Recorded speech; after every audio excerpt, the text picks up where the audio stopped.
하나님의 따스한 사랑과 은혜가 오늘도 각자의 자리에서 수요예배를 드리는 모든 성도님들과 형제들에게 가득하기를 주님의 이름으로 축복합니다. 우리가 지난 시간에 시온산 언약, 하나님이 다윗과 맺으신 언약 첫 번째 내용을 공부했었는데요. 오늘도 이어서 말씀을 공부하도록 하겠습니다.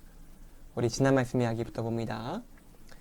시온산 언약에서 시온이라는 말은 영어로 자이온, 히브리어로 짜폰입니다. 그 뜻은 북쪽입니다. 시온산은 물리적인 높이가 아닌 상징적이고 신앙적인 의미로 높은 산입니다. 하나님이 임재하시는 곳이기에 가장 높은 산, 가장 중요한 곳이라는 것이죠. 하나님을 만나는 곳, 예배의 자리가 내 삶의 중심에 있고 가장 중요한 자리임을 기억해야 합니다.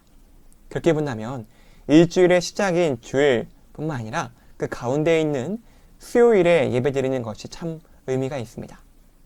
시온산 언약은 다윗과 맺으신 언약이고 다윗의 시대는 이스라엘 역사상 가장 전성기였습니다.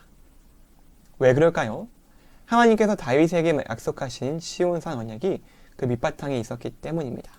하나님의 약속 위에, 하나님의 말씀 위에 세워야 굳게 설 수 있습니다. 우리를 향한 하나님의 약속, 하나님의 말씀을 기억하고 꼭 지키기를 바랍니다.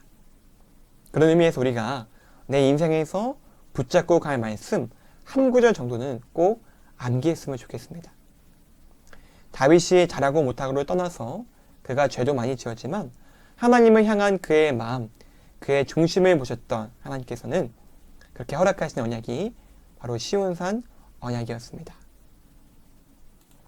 여기까지 지난주에 보였던 내용인데요. 오늘 이제 말씀 또 이어나가려고 하겠습니다. 다윗은 자신이 만든 백향목 집에서 왕궁에서 편하게 안락하게 지내고 있는데 하나님의 집, 하나님의 법궤가 아직 다윗의 장막에 있었기 때문에 다윗의 마음이 많이 불편했던 것이죠. 하나님을 위한 집을 지어주시겠다라고 할 때에 하나님께서 말씀하셨던 내용, 오늘 본문 말씀은 다시 한번 읽어볼 텐데요. 사무엘하 7장 11절부터 16절까지 말씀입니다. 제가 읽겠습니다. 저는 내가 사사에게 명령하여 내 이 백성 이스라엘을 다스리던 때와 같이 아니하게 하고 너를 모든 원수에게서 벗어나 편히 쉬게 하리라. 여호와가 또 내게 이르노니 여호와가 너를 위하여 집을 짓고 내 수완이 차서 내 조상들과 함께 누울 때에 내가 내 몸에서 날 내 씨를 내 뒤에 세워 그의 나라를 견고하게 하리라. 그는 내 이름을 위하여 집을 건축할 것이요 나는 그의 나라 왕위를 영원히 견고하게 하리라. 나는 그에게 아버지가 되고 그는 내게 아들이 되리니 그가 만일 죄를 범하면 내가 사람의 매와 인생의 채찍으로 징계하려니와 내가 내 앞에서 물러가게 한 사울에게서 내 은총을 빼앗은 것처럼 그에게서 빼앗지는 아니하리라. 내 집과 내 나라가 내 앞에서 영원히 보존되고 내 왕위가 영원히 견고하리라 하셨다 하라. 아멘. 하나님을 위한 집을 지어드리겠다라고 그런 고백했던 다윗에게 오히려 하나님께서 말씀하시는 것이죠. 내 종 다윗아, 내가 나를 위하여 집을 지어주겠느냐? 건축하겠느냐? 아니다. 오히려 내가 너를 위해서 집을 지어주겠다라고 말씀하시는 것이죠. 11절 마지막 부분에 이렇게 말씀하십니다. 너를 모든 원수에게서 벗어나 편히 쉬게 하리라. 여호와가 또 내게 이르노니 여호와가 너를 위하여 집을 짓고. 아멘. 여러분, 여기서 하나님께서 지어주시겠다고 하는 이 집이 어떤 집일까요? 그 다음 말씀에 나오고 있죠. 12절과 13절인데요. 하나님께서 지어주실 집은 다윗의 후계자 태어날 때에 그의 나라를 견고하게 하시고 또 그가 하나님의 이름을 위해서 집을 건축할 것인데 하나님은 그 나라 왕위를 영원히 견고하게 하시다 합니다. 즉 하나님께서 지어주시겠다는 집은 바로 다윗의 왕위, 그의 나라였던 것이죠. 16절 말씀을 볼까요? 내 집과 내 나라가 내 앞에서 영원히 보존되고 내 왕위가 영원히 견고하리라 하셨다라. 아멘. 즉 하나님께서 지어주실 집은 다윗의 가문, 다윗의 나라, 다윗의 왕이었던 것입니다. 특히 본문에서 하나님께서 그의 나라, 그 나라를 견고하게 세우실 것이라는 말씀하는데요. 3번 연속으로 반복되고 있습니다. 12절에서 그의 나라를 견고하게 하리라. 13절에서 그의 나라 왕위를 영원히 견고하게 하리라. 16절에서 내 집과 내 나라가 내 앞에서 영원히 보존되고 내 왕위가 영원히 견고하리라 말씀하는 것이죠. 우리말에 3세번이라는 표현이 있습니다. 하나님은 다윗의 나라와 그의 왕위를 3번씩이나 약속하시면서 견고하게 하시겠다라고 합니다. 또한 이 표현을 보면 정칭법인데요. 이 정칭법은 말하고자 하는 내용을 그 비중이나 강도를 점점 더 강하게 표현하는 것이죠. 하나님께서 다윗에게 하신 말씀을 반드시 지켜주시겠다라는 것을 더욱더 말씀하시면서 강조하셨던 것입니다. 여러분, 다윗에게 약속하신 이 말씀이 우리에게도 이루어지기를 원합니다. 하나님께서 저와 여러분의 집을 지어주셔야 합니다. 우리 집, 우리 부대, 우리 나라는 내가 세우는 것이 아니라 하나님께서 세워주셔야 됩니다. 시편의 말씀이 있죠. 127편 1절 말씀입니다. 주님께서 집을 세우지 아니하시면 집을 세우는 사람의 수고가 헛되며 주님께서 성을 지키지 아니하시면 파수꾼에 깨어있음이 헛된 일이다. 아멘. 여러분, 하나님께서 우리들의 집을 세워주시려고 하면 우리는 어떻게 해야 될까요? 하나님이 우리 집의 주인 되시면 되는 것입니다. 내 삶의 주인 되시고 우리 집의 주인이 되시는 것이죠. 하나님이 주인 되시는 가정, 믿음의 가문, 하나님이 통치하시는 나라는 절대로 무너지지 않습니다. 하나님께서 하나님께 맡겨드릴 때에 정말 가장 견고하고 영원하고 행복한 집을 세우게 될 것을 우리가 믿습니다.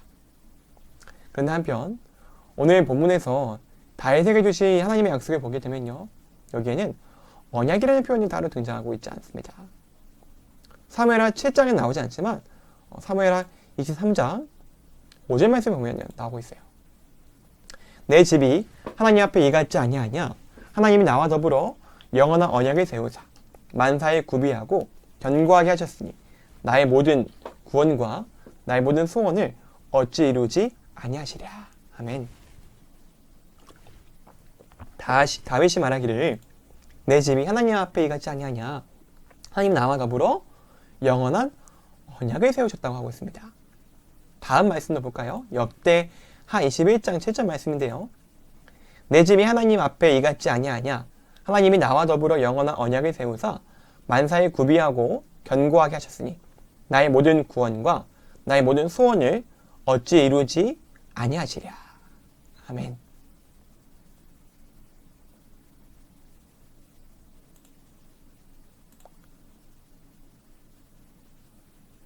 하나님께서 PPT가 잘못됐네요. 제가 말씀을 역대하 21장 7절 말씀 읽어보겠습니다.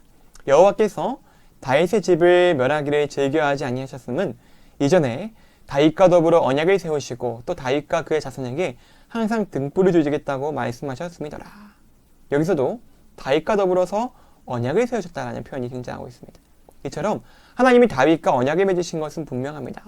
그리고 그 언약이 바로 사무엘하 7장에 나오고 있는 것이죠. 하나님이 다윗과 맺으신 이 언약, 즉 하나님께서 다윗을 위한 집을 지어주시겠다는 것입니다. 다윗의 가문, 다윗의 나라, 다윗의 왕위를 영원토록 보존하고 견고하게 하시겠다는 내용이 바로 다윗과 맺으신 언약인 것이죠. 특별히 13절 말씀을 보면요, 다윗의 몸에서 태어날 자손이 하나님의 이름을 위해서 집을 건축할 것이라고 말씀하십니다. 여러분, 성전 건축을 누가 했나요? 다윗의 아들 솔로몬 왕이 했습니다. 그 말씀이 그대로 이루어지게 된 것이죠. 그런데 여기서 시온산 언약을 신해산 언약과 비교할 때 차이점이 있습니다. 신해산 언약은 어땠습니까? 조건적인 언약이었죠. 너희가 내 말을 잘 듣고 내 언약을 지키면 너희는 내 소유가 되고 제사장 나라가 되고 거룩한 백성이 되리라 라고 하셨습니다. 그러나 시온산 언약은 어떻습니까? 조건이 따로 없습니다. 다윗의 몸에서 난 후손이 내 이름을 위하여 집을 건축하면 나는 그의 나라와 왕위를 영원히 견고하게 하겠다 라고 하신 것이 아닙니다. 다윗의 몸에서 날 자가 하나님의 이름을 위하여 집을 건축하기 전에 이미 하나님께서는 다윗의 나라를 견고하게 하시겠다고 약속하셨습니다. 또한 지금 하나님과 언약을 맺고 있는 다윗은 당사자이지만 정작 할 일이 없었죠. 언약의 당사자지만 하나님의 말씀을 듣고 그 말씀을, 약속을 믿는 것밖에는 할 일이 없었다는 것입니다. 또한 다윗의 후손이 하나님의 집을 건축할 것이지만 이것은 조건이 아닙니다. 다윗에게 허락되지 않았던 그 성전 건축이 그의 후손에게 허락되었을 것입니다. 허락되었던 것 뿐입니다. 그러므로 하나님께서 다윗에게 주시는 언약의 말씀은 조건이 없는 선물과도 같은 것이죠. 여러분, 선물과 뇌물의 차이가 무엇일까요? 몰래 주면 뇌물이고 공직적으로 주면 선물일까요? 이런 말이 있더라고요. 그것을 받고 밤에 잠을 잘 자면 선물이고 밤에 못 자면 뇌물이다. 뇌물은 무엇인가 대가를 바라기 때문에 주는 것입니다. 선물은 바라는 것이 없어도 나에게 돌아오는 것이 없어도 주는 것이 바로 선물인 것이죠. 조건 없는 것입니다. 하나님은 왜 다윗에게 이렇게 조건 없는 선물과도 같은 약속의 말씀을 주셨던 것일까요? 본문 14절과 15절 말씀을 함께 보겠습니다. 나는 그에게 아버지가 되고 그는 내게 아들이 되리니 그가 만일 죄를 범하면 내가 사람의 매와 인생의 채찍으로 징계하려니와 내가 내 앞에서 물러나게 한 사울에게서 내 은총을 빼앗은 것처럼 그에게서 빼앗지는 아니하리라. 아멘. 여기서 하나님과 다윗의 관계가 어떻게 나타납니까? 다윗과 다윗의 후손, 또 하나님의 관계가 마치 아버지와 아들의 관계이죠. 다윗과 다윗의 후손은 하나님의 자녀가 된다는 것입니다. 여러분, 부모가 자녀에게 뇌물을 줄까요? 아닙니다. 부모는 자녀에게 선물을 주죠. 그 말은 부모님은 자녀에게 뭔가 대가를 바라고 주는 것이 아니라는 것입니다. 뭔가를 얻기 위해서 키워주고 먹여주고 필요를 채워주는 것이 아닙니다. 저는 아직 부모의 입장은 아니지만 자녀된 입장으로서 저의 부모님을 생각해보면 또 저의 장인어른과 장모님을 생각해보면 항상 조건 없는 사랑을 베풀어 주시는 것에 감사하게 됩니다. 여러분, 아버지와 아들, 부모와 자녀 사이에는 그런 조건이 없습니다. 부모와 자녀의 사이에서 자녀가 때로 잘못 썼다고 하더라도 그 관계가 끊어지는 것이 아니죠. 그래서 하나님은 다윗의 후손이 죄를 범하면 인생의 사람의 외와 그 인생의 채찍으로 징계는 하시지만 그에게서 은총을 빼앗지는 않겠다고 말씀하십니다. 여기서 은총을 히브리어로 보면요, 헤세드라는 단어인데요. 이 헤세드 좀 친근하지 않나요? PX에서 파는 제품 브랜드 중에 헤세드라는 그런 브랜드가 있더라고요. 아마 기독교 브랜드가 아닌가 싶습니다. 이 헤세드라는 단어는요, 성경에서 다양한 번역이 되는데요. 은혜, 은총, 인자, 사랑, 자비, 인애 이런 것들로 번역이 되고 있습니다.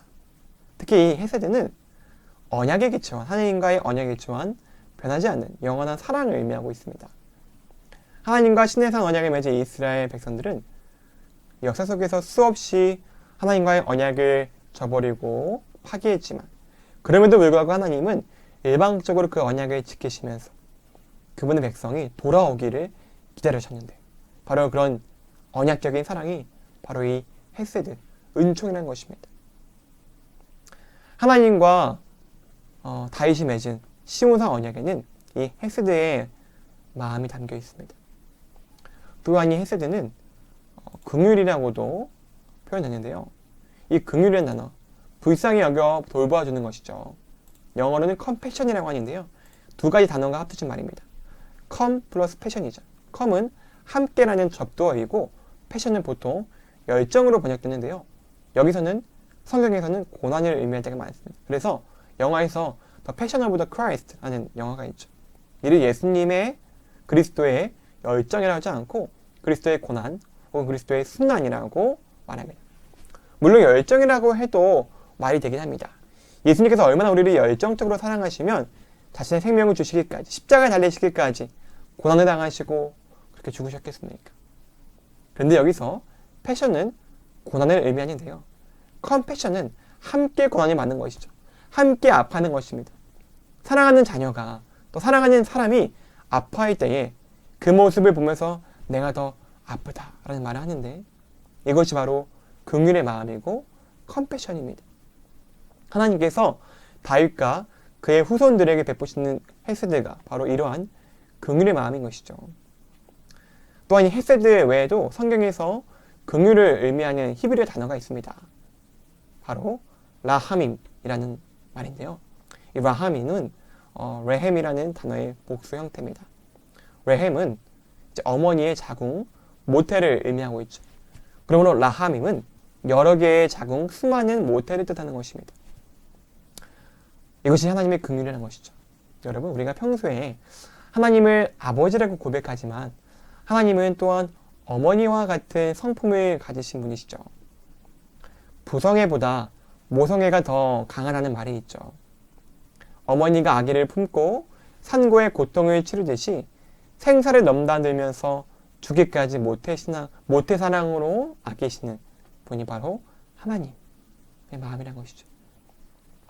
부모는 자식을 버릴 수 없고 자식을 향한 부모의 사랑은 무조건적입니다. 이처럼 하나님의 긍휼과 은총 위에 세워진 언약, 시온산 언약은 무조건적이고 영원히 변하지 않는 언약이 되었던 것입니다. 사랑하는 여러분, 우리는 하나님을 아버지라고 고백합니다. 이것은 정말 엄청난 일입니다. 우리가 하나님을 아버지라고 고백한다는 것은요, 하나님과 우리의 관계가 결코 끊어지지 않는다는 것을 의미하는 것입니다. 하나님의 은총과 긍휼이 하나님의 자녀들 우리에게 흐르고 있습니다. 참 은혜이죠. 그런데 우리가 어떻게 하나님을 아버지라고 고백할 수 있게 되었습니까? 요한복음 1장 12절 말씀 보겠습니다. 영접하는 자, 곧 그 이름을 믿는 자들에게는 하나님의 자녀가 되는 권세를 주셨으니. 아멘. 여기서 예수님을 영접하고 그 이름을 믿는 사람들은 하나님의 자녀가 되는 특권을 받았다고 합니다. 우린 예수님을 믿고 그분을 내 마음의 모심으로 하나님의 자녀가 되는 것입니다. 그렇다면 예수님이 누구이신데 예수님을 믿고 예수님을 영접하면 하나님의 자녀가 되는 그런 특권이 생기는 것일까요? 여러분, 하나님께서 다윗과 세우신 이 시온산 언약은요, 그리고 다윗의 몸에서 나의 씨앗에 대해서 말씀하고 있는데요, 그것은 솔로몬뿐만이 아닙니다. 다윗의 나라를 영원토록 세울 사람은 솔로몬이 아니기 때문이죠. 솔로몬이 어떤 사람이었습니까?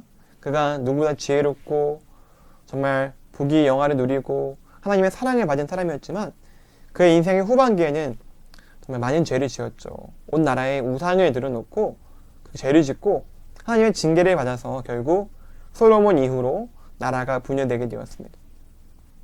그리고 다윗의 왕조였던 남유다, 남쪽 지역의 유다는 결국 기원전 586년에 바벨론 제국에 의해서 멸망당하게 됩니다. 그렇다면 하나님의 언약이 이 시온산 언약이 깨지게 된 것일까요? 다윗의 나라, 유다 나라가 바벨론에 의해서 멸망했으니까 이 언약이 깨진 것일까요? 그렇지 않습니다. 하나님께서 약속하신 다윗의 왕위, 그 다윗의 나라를 이어가기 위한 진정한 다윗의 자손이 계시죠. 누구십니까? 바로 예수님이신 겁니다. 성경에서는 수없이 이 메시아에 대해서, 다윗의 자손에 대해서 예언했습니다. 말씀을 살펴볼까요? 이새의 줄기에서 한 싹이 나며 그 뿌리에서 한 가지가 나서 결실할 것이요. 이새는 다윗의 아버지죠. 또 처녀가 잉태하여 아들을 낳을 것이요 그 이름을 임마누엘이라 하리라. 오늘 다윗의 동네에 너희를 위하여 구주가 나셨으니 다윗의 자손 예수여 나를 불쌍히 여기소서. 말씀에서 알 수 있는 것처럼 예수님은 수없이 다윗의 자손으로 예언되었고 또 이렇게 불려졌습니다. 다윗의 자손으로 오신 하나님의 아들로서 이 땅에 오신 예수님이 시온산 언약을 진정으로 이루셨던 것입니다. 예수님께서 선포하시고 시작하신 하나님의 나라가 진정한 그의 나라였던 것입니다. 그러므로 예수 그리스도의 그 왕권은 영원히 사라지지 않는 것입니다. 영원히 무너지지 않는 것입니다. 하나님께서 다윗을 통해서 지어주시겠다고 한 그 집은 바로 예수 그리스도를 통해서 완성되었던 것입니다. 저와 여러분은 오늘도 그 집 안에서 하나님을 아버지라고 고백하고 하나님 아버지 앞에 나아가 예배드릴 수 있는 것입니다. 이처럼 예수 그리스도의 복음에는 엄청난 깊이가 있습니다.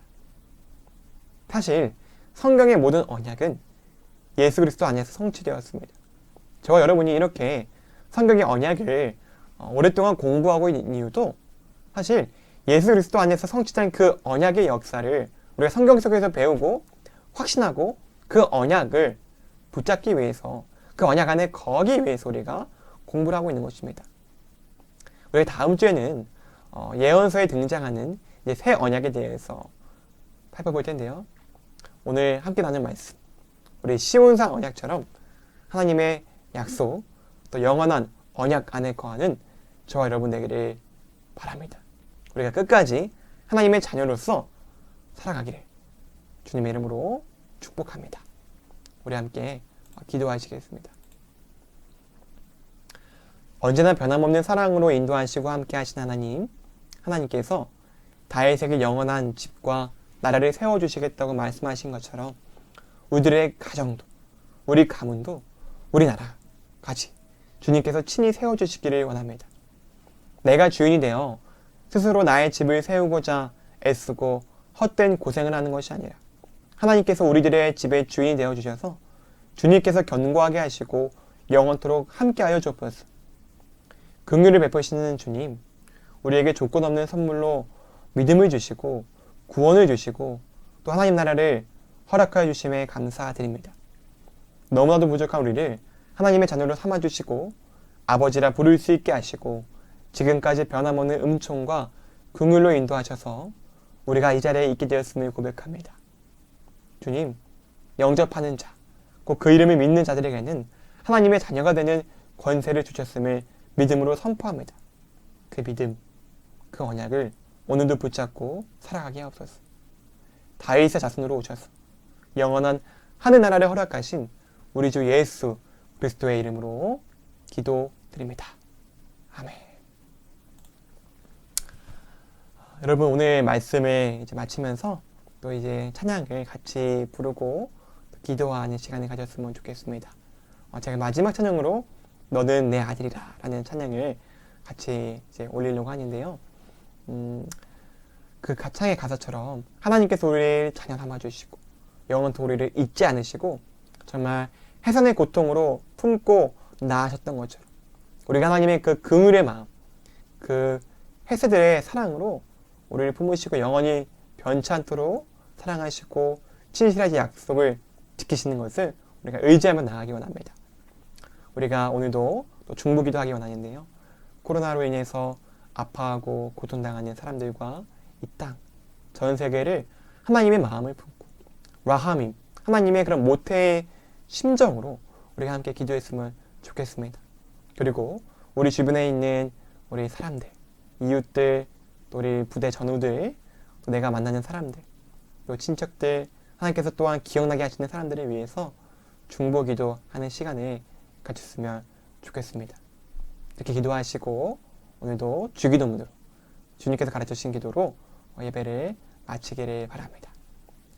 남은 한 주간도 주님 안에서 우리가 하루하루 승리하기를 바라며 다음 주에 또 주님 말씀을 기대하면서 다시 만나도록 하겠습니다.